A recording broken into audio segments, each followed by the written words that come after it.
Hi hello, நான் உங்கள் சாய். இன்றைக்கி நம்ம யாரை பற்றி பார்க்க போகிறோம் தெரியுமா? அக்கா தங்கை 2 பேருமே, ஒருத்தவங்க ஐபிஎஸ் ஒருத்தவங்க ஐஏஎஸ். அவங்கள பற்றி தான் இந்த வீடியோவில் நம்ம பார்க்க போகிறோம். தமிழ்நாட்டில் கடலூரில் முந்திரி விவசாயியின் மகள்கள் சுஷ்மிதா ராமநாதன் ஒருத்தவங்க, ஐஸ்வர்யா ராமநாதன் அடுத்தவங்க. 2 பேரும் ஐபிஎஸ் ஐஏஎஸ். இவங்கள பற்றி தான் இந்த சின்ன வீடியோ. வறுமை, இயற்கை பேரழிவு, இந்த மாதிரி பல துன்பங்களுக்கு மத்தியில் சிவில் சர்வீஸ் எக்ஸாம் எழுதி இவங்க 2 பேருமே பாஸ் பண்ணவங்க. 2004 சுனாமி வந்தபோது இவங்க வீட்டை இழந்துட்டாங்க, ரொம்ப கஷ்டப்பட்டாங்க. இந்த பேரிடி இவங்களுக்கு ரொம்ப கஷ்டமாக இருந்தது. ஆனால் கூட விடாது முயற்சி பண்ணி ரொம்ப கஷ்டப்பட்டு இந்த எக்ஸாமை பாஸ் பண்ணியிருக்காங்க. முதல் பெண் இவங்களுக்கு சுஷ்மிதா ராமநாதன் அவர்கள், முந்திரி விவசாயியோட முதல் பெண் இவங்க தான். இவங்க யூபிஎஸ்சி எக்ஸாமில் 5 முறை தோல்வி கண்டாங்க.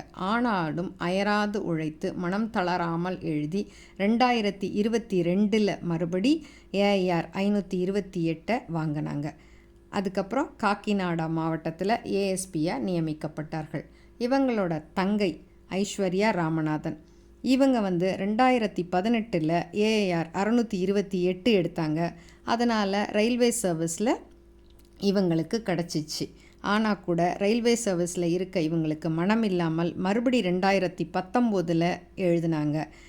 தேர்வு எழுதினதில் ஏஐஆர் 44 பெற்றார்கள். 22 வயதில் ஐஏஎஸ் ஆனார்கள். இவங்க 2 பேரும் அக்கா தங்கை 2 பேரும் சாதனை பெண்மணிகள். இவங்கள படிக்க வைக்கும்போது இவங்க அம்மாவை நிறைய பேர் சொன்னாங்களாம், பொம்பளை பிள்ளைக தானே, ஏன் படிக்க வைக்கிற அப்படின்னு கேட்டாங்களாம்.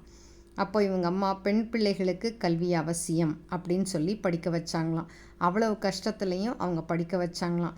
கேட்டதெல்லாம் வாங்கி கொடுக்குறேன்னு சொன்னால் கூட இந்த குழந்தைங்க 2ம் இருக்கிறத வச்சே படித்தாங்களாம். அவங்க அம்மா இன்றைக்கி பெருமையாக சொல்கிறாங்க.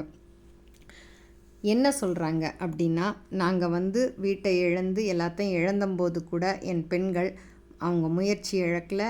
அவங்க ரொம்ப முன்னேறணும் அப்படின்ற ஒரு துடிப்போடே இருந்தாங்க. 2 பேரும் இதை விருப்பப்பட்டு எடுத்து படித்தாங்க. கஷ்டப்பட்டு அப்படின்றத விட விருப்பப்பட்டு எடுத்து படித்தாங்க அப்படின்னு சொல்கிறாங்க இந்த மக்களை பெற்ற மகராசி.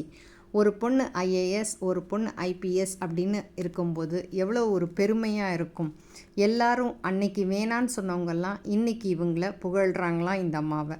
உன்னோட பொண்ணு ஒன்று ஐஏஎஸ் ஒன்று ஐபிஎஸ் அப்படின்னு சொல்கிறாங்களாம். அது அவங்களுக்கு ரொம்ப பெருமையாக இருக்குது அப்படின்னு இன்றைக்கி சொல்கிறாங்க இந்த அம்மா. ரொம்ப சந்தோஷமாக இருக்குல்ல இதை கேட்கும்போதே. அதனால் கஷ்டப்பட்டு படிக்கிறத விட இஷ்டப்பட்டு படிக்கணும் அப்படின்றது இவங்களோட வாழ்க்கையிலேருந்து தெரிஞ்சிச்சு. எதை இழந்தாலும் நம்ம குறிக்கோளை இழக்கக்கூடாது. அந்த குறிக்கோளை அடையிறதுக்கு முயற்சி பண்ணணும் அப்படின்றது இவங்களோட லைஃப்லேருந்து நம்ம தெரிஞ்சுக்கிட்டோம் இல்லையா?